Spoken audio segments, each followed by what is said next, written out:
Hallo, guten Tag. Ich heiße Marin. Ich bin 21 Jahre alt. Ich komme aus Kottayam. Ich bin Studentin. ഞാൻ BA English literature കഴിഞ്ഞിട്ടാണ് ഞാൻ ഇങ്ങോട്ട് വന്നത്. എനിക്ക് B2 qualification മതി ജർമ്മനിലേക്ക് പോകാനായിട്ട്. ഞാൻ അവിടെ ഓസ്ബിൽഡിംഗ് ഹോട്ടൽ മാനേജ്മെൻറ്റ് ആൻഡ് കുലിനറിയാണ് ഞാൻ എടുക്കുന്നത്. ഞാൻ A1 to B2 വരെ ഞാൻ IRSലാണ് ഞാൻ പഠിച്ചത്. വളരെ നല്ല എക്സ്പീരിയൻസ് ആണ്. ഇവിടെ ടീച്ചേഴ്സൊക്കെ വളരെ ഫ്രണ്ട്ലി ആണ്. പോരാത്തതിന് ക്ലാസ്സൊക്കെ നല്ല വെൽ ഡെവലപ്ഡ് ക്ലാസ്സാണ്.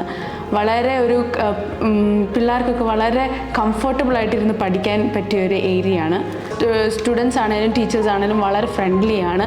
അതുകൊണ്ട് തന്നെ നമുക്ക് യാതൊരു തരത്തിലും ബോറിങ്ങോ കാര്യങ്ങളോ എനിക്കിവിടെ ഉണ്ടായിട്ടില്ല. നമുക്കിവിടെ പ്രൊനൗൺസിയേഷൻ അവർ വളരെ നന്നായിട്ട് പറഞ്ഞു തരും നമുക്ക്. അതുപോലെ തന്നെ സ്പീക്കിംഗ് ടെസ്റ്റ് എന്നുമുണ്ട്. നമുക്കിപ്പോൾ എന്തെങ്കിലും ഡൗട്ടൊക്കെ ഉണ്ടെങ്കിൽ നമുക്ക് ടീച്ചേഴ്സ് വളരെ നല്ല രീതിയിൽ നമുക്കത് ക്ലാരിഫൈ ചെയ്തു തരും. ഡിസ്കഷൻ എപ്പോഴും നടത്തും. നമുക്ക് ഇപ്പം ഒരു ടോപ്പിക് ഉണ്ടെങ്കിൽ അതിനെപ്പറ്റി പല കാര്യങ്ങൾ, അതിൻ്റെ ഗുഡ് ആൻഡ് ബാഡ് എല്ലാം തന്നെ നമുക്കത് അവർ പറഞ്ഞു തരും.